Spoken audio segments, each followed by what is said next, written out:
उत्साहात् साहसं धैर्यात् तत्त्वज्ञानाच्च निश्चयात् जनसंग परित्यागात् षड्भिर्योगः प्रसिद्ध्यति। अल्पाहारः प्रयासश्च अल्पाहारप्रयासश्च प्रजल्पो नियमाग्रहः जनसंगञ्च लोल्यश्च जनसंगश्च लोल्यञ्च षड्भिर्योगो विनश्यति षड्भिर्योगो विनश्यति।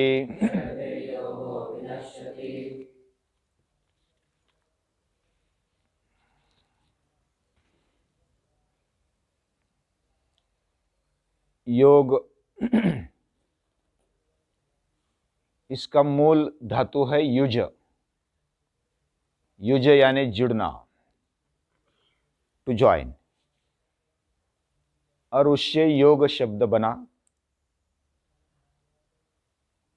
जो जुड़ने के लिए तैयार है या तो जुड़ गया है वो योगी कहा जाता है। शुरुआत करने वाला भी योगी है और अंतिम स्टेप तक जाने वाला भी योगी है। उसमें हम तीन कैटेगरी या तो तीन प्रकार उसमें कर सकते हैं। जिसने योग साधा है वो योगारूढ़, वो उत्तम होता है। जो प्रयास कर रहा है लेकिन अभी तक अंतिम लक्ष्य पाया नहीं है वह मध्यम अधिकारी। और जो शुरुआत कर रहा है और अभी तक ज्यादा आगे नहीं गया है लेकिन प्रारंभ है, वह है, उसको अधम नहीं बोला जा सकता लेकिन प्राथमिक अवस्था का अधिकारी। और उसमें प्रयास है, सभी में प्रयास जारी है, यानी अंतिम लक्ष्य तक पहुंचने वाला भी प्रयास कर रहा है, यानी साधना उसकी जारी है। जैसे कोई टॉप का प्लेयर भी प्रैक्टिस करता है उसी तरह उसका भी जो भी प्रैक्टिस है वो जारी है। हमने अभी तक हठ योग का परिचय देखा, उसमें कैसे हमारे जीवन को विकसित करने की क्षमता है हठ योग में, ये भी देखा। और आसनों का महत्व क्या है जीवन में, यह भी देखा। और आहार का क्या महत्व है वो भी शॉर्टकट में हमने देखा। आज हम देखेंगे हठ योग में साधक तत्व क्या है, बाधक तत्व क्या है, और जिसको योग्य अयोग्य का विवेक आ जाता है वह बहुत ही बढ़िया आगे बढ़ सकता है। साधक और बाधक तत्व जिसको मालूम पड़ गए वह बहुत ही सरलता से जीवन विकास का प्रवास कर सकता है। समझो कि हमें दिल्ली जाना है और कैसे जाना है, कहां पर रुकना है, क्या क्या बीच में व्यत्यय आ जाएंगे, कैसा मौसम है, ये जिसका अभ्यास है वह सही तरीके से जा सकता है। लेकिन जिसको मालूम नहीं है वो अच्छी तरीके से जा नहीं सकता है। उसके प्रवास में व्यत्यय आ जाएंगे, रोड़े आ जाएंगे। हालांकि जो साधना करने वाला और जिसको मालूम भी है उसके जीवन में भी रोड़े आएंगे, लेकिन उसको मालूम होने के कारण वो दक्ष रहेगा। और इसलिए साधक बाधक तत्व ये बहुत ही आवश्यक है। वैसे महर्षि पतंजलि भी जो भी योग के प्रवास में बाधक तत्व है, अंतराय है, वो बताते हैं। व्याधि, स्त्यान, संशय, प्रमाद, आलस्य, विरति, भ्रांति दर्शना, लब्ध भूमिकत्वा, अवस्थितत्वाणि, ये अंतराय है, ये बाधा उत्पन्न करते हैं हमारी साधना में। वैसे ये जो हठयोग बताया योगी स्वात्माराम जी ने, उसमें साधक बाधक तत्व को भी सही तरीके से कहा। हमारे जो योगी है आज तक जो हुए और अभी भी, वह विज्ञान को मानते हैं और ये योग, ये जो हठयोग है वो प्राचीन विद्या है, वो कला भी मानेंगे तो भी चलता है, उसमें विज्ञान है।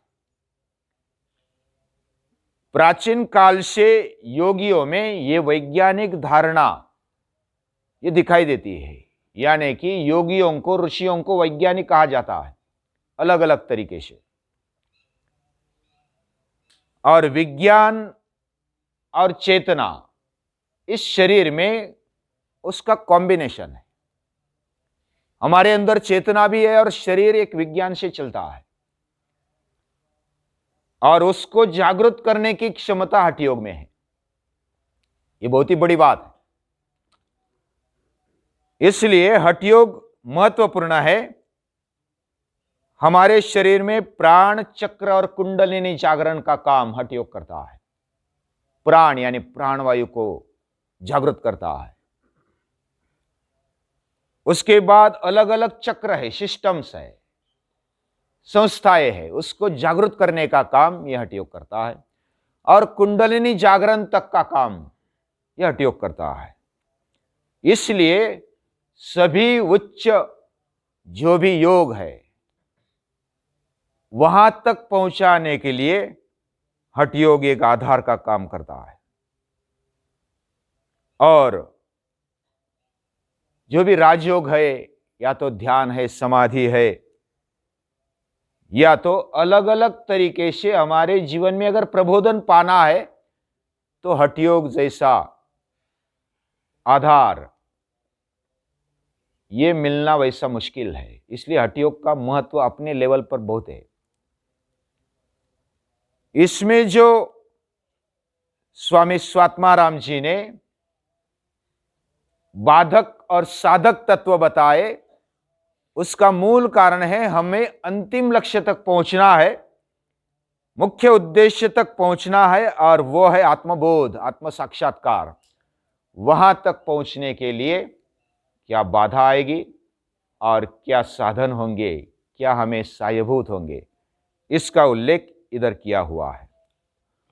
हठ प्रदीपिका में जो पहला साधक तत्व बताया, साधक तत्व बताए, उसमें उत्साहात, उत्साह से हमें वो करना चाहिए। जो भी योग, जो भी साधना हम कर रहे हैं वो उत्साह से करनी चाहिए।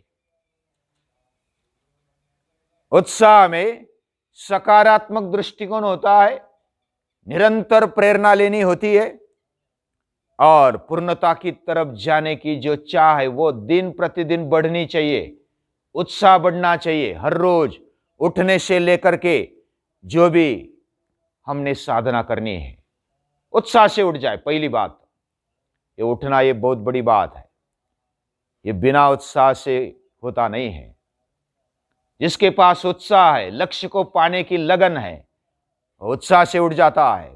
पहले थोड़ी तकलीफ होती है, लेकिन निश्चय करने पर यह हो जाता है। उत्साह चाहिए, पहली बात। उत्साह में टिकाने के लिए दृढ़ता चाहिए। और अभ्यास करने में जब उत्साह है, पहले दिन जो उत्साह है वह अंतिम ध्येय तक, अंतिम लक्ष्य पाने तक यह उत्साह होना चाहिए। उत्साह से हमें आगे बढ़ने के लिए प्रेरणा मिल जाती है। दूसरा है साहसात, कुछ डेयरिंग भी करनी पड़ती है। नींद को झटकाने के लिए कुछ डेयरिंग चाहिए। किसी को बोल दो कि पानी मार दो 1-2 दिन, और तब हम जागृत होंगे। ये नींद बड़ी, आलस्य बड़ा बलवान होता है। हाँ, बड़ा शत्रु है। आलस्यम मनुष्यानाम शरीरस्थो महारिपो। और इसको जब झटका लगाएंगे, यानी अपने आप को झटका लगाने जैसा है, तो साहस चाहिए। हमारे अंदर के अच्छे गुणों को जागृत करने के लिए साहस चाहिए होता है। बिना साहस के आगे नहीं बढ़ा जाता। यह दूसरा साधन। तीसरा है धैर्य। धैर्य पूर्वक आगे बढ़े। धैर्य में एक लगन है, सातत्यता है और निश्चय भी है। उसमें सहनशीलता भी है। कोई भी अगर समझो कि करते करते कुछ कमर दुखा, माथा दुखा, आलस्य आ गया या तो कुछ रोड़े आ गए, उसमें जिसके पास हमारे साधना में होना चाहिए निश्चय, तभी टिक पाता है जब हमारे पास सहनशीलता है, जब हमारे पास धैर्य है, लगन है और ध्येय के प्रति लगन होनी चाहिए, तब हम निश्चय से आगे बढ़ सकते हैं। योग साधना ये अगर हमें करनी है तो जैसे उत्साह चाहिए, साहस चाहिए, धैर्य चाहिए, सारासार विवेक या तो सिद्धांत रूप में जो तत्व हमने स्वीकारा है वह ध्यान में रखना चाहिए और निश्चय चाहिए। कोई भी साधना में बिना संकल्प के हम आगे नहीं बढ़ सकते। और जनसंग परित्याग होना चाहिए, यानी जो गलत आदतों वाले जो लोग हैं उनसे परहेज करना चाहिए। जब तक हम ये परहेज नहीं करते, हमें संग बहुत जल्दी लग जाता है। जिनके साथ रहते हैं उनकी आदतों का प्रभाव हम पर पड़ जाता है। इसलिए साधना के वक्त एक बार अगर तय कर लिया कि मुझे गलत आदतों से दूर रहना है, तो संग से भी दूर रहना है। उनसे द्वेष नहीं होना चाहिए, यह बात है। जो भी मित्र, जो भी कुटुंबी हमारे साथ में रहते हैं वह कुटुंब में भी अगर बाधा उत्पन्न करने वाले या तो गलत राह पर चलने वाले कोई लोग हैं तो उस समय के लिए उनको दूर करना चाहिए या तो हम दूर हो जाने चाहिए। उनका द्वेष न करते हुए भी यह साध्य करना चाहिए, यह इधर बताया है। और ऐसे उत्साह के साथ, साहस के साथ, धैर्य के साथ, विवेक के साथ और निश्चय के साथ जनसंग परित्याग से हम योग के बाधाओं को दूर करते हुए साधक तत्व हमारे जीवन में ला सकते हैं। ये 6 साधक तत्व है, वो हमारे सहकारी है, ऐसा समझकर उनको एक एक करके हमारे जीवन में लाना चाहिए। जब हम आगे बढ़ते हैं, जिनको निश्चित मालूम है कि मुझे कहां पर जाना है, मालूम है तो हम अच्छी तरीके से जा सकते हैं। कौन से साधन से जाना है, किस रास्ते से जाना है, क्या क्या बाधा आएगी, कौन सी परिस्थिति होगी, कैसा वातावरण होगा, इन सभी से कैसा निपटा जा सकता है, ऐसी जो तैयारी करता है वो बहुत ही अच्छी तरीके से प्रवास कर पाता है। और ये योग का प्रवास हमारे जीवन में जब चलता है, साधना चलती है, मेहनत चलती है, तब कुछ बाधाएं भी आती है। और वो बाधा भी क्या है वो समझ लेना चाहिए। अगला जो श्लोक है उसमें बाधक तत्व क्या क्या है वो बताया है। अत्याहार प्रयासश्च प्रजल्पो नियमाग्रह जनसंगश्च लोल्यंच षड्भिर्योगो विनश्यति। ये जो 6 बाधक तत्व है इनसे योग नष्ट होता है। ये इधर स्वामी स्वात्माराम बताना चाहते हैं हठ प्रदीपिका में। अत्याहार, अतिशय खाना, यह बाधक है। अति प्रयास, यह भी बाधा है। और प्रजल्प, बिना कारण की बड़बड़, यह भी बाधा है।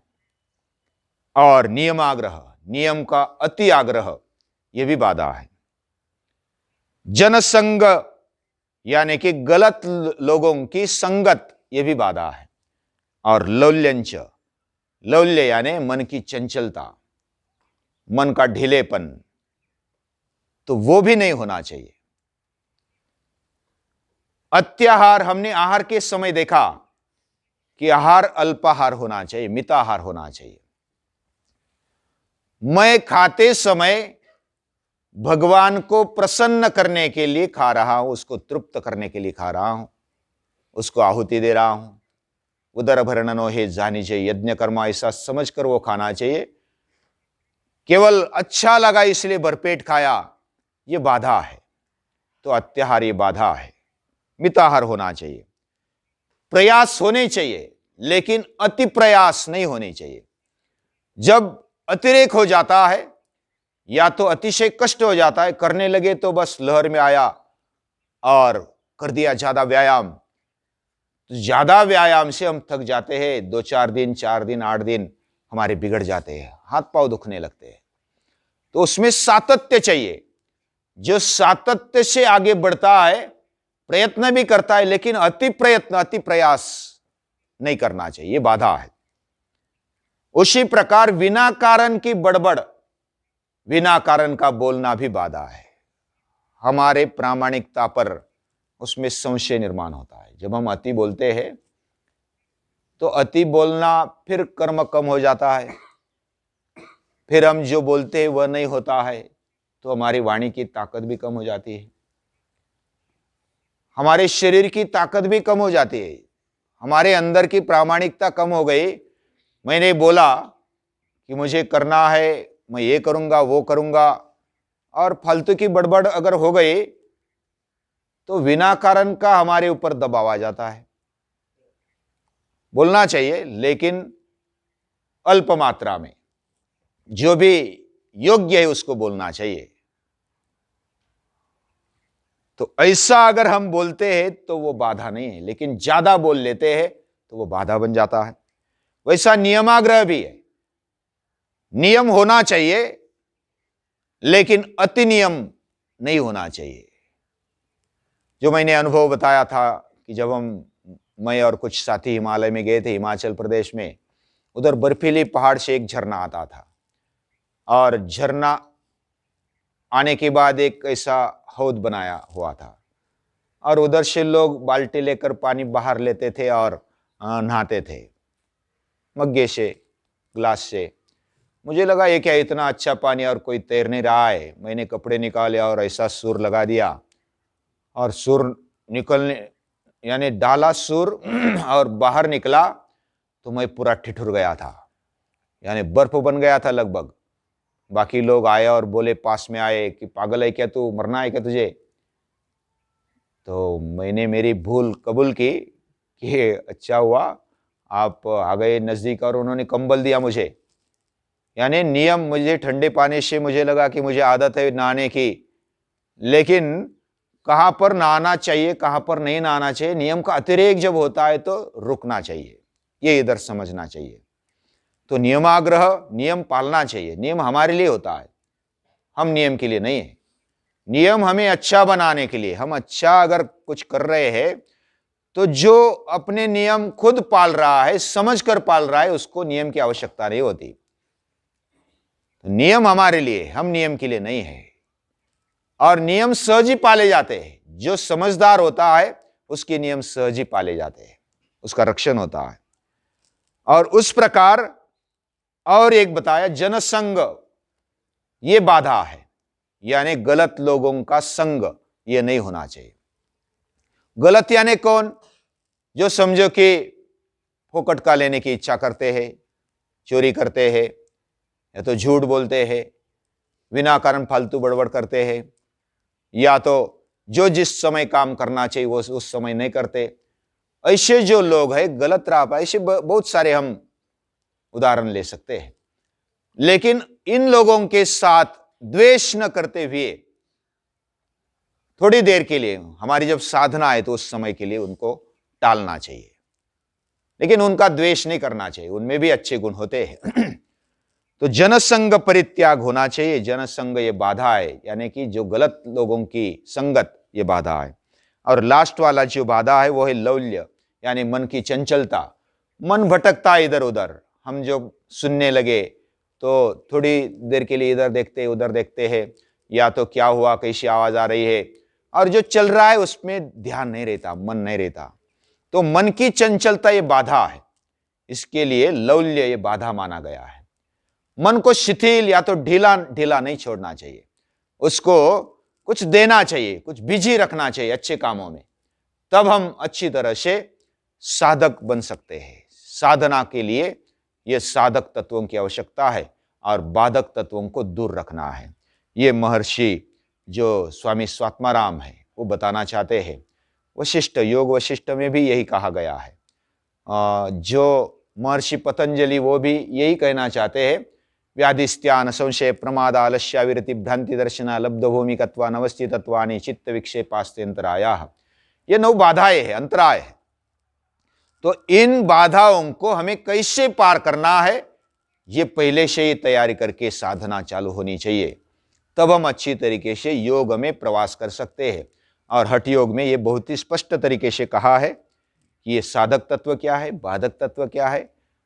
ये इतना महत्वपूर्ण है हमें आगे बढ़ने के लिए, इसलिए विवेक चाहिए। और विवेक से हम साधक बाधक तत्व का संतुलन कर सकते हैं, क्या करना चाहिए क्या नहीं करना चाहिए और कैसे आगे बढ़ना चाहिए। हम अभ्यास करते रहेंगे और आगे बढ़ते रहेंगे। आज के लिए इतना ही।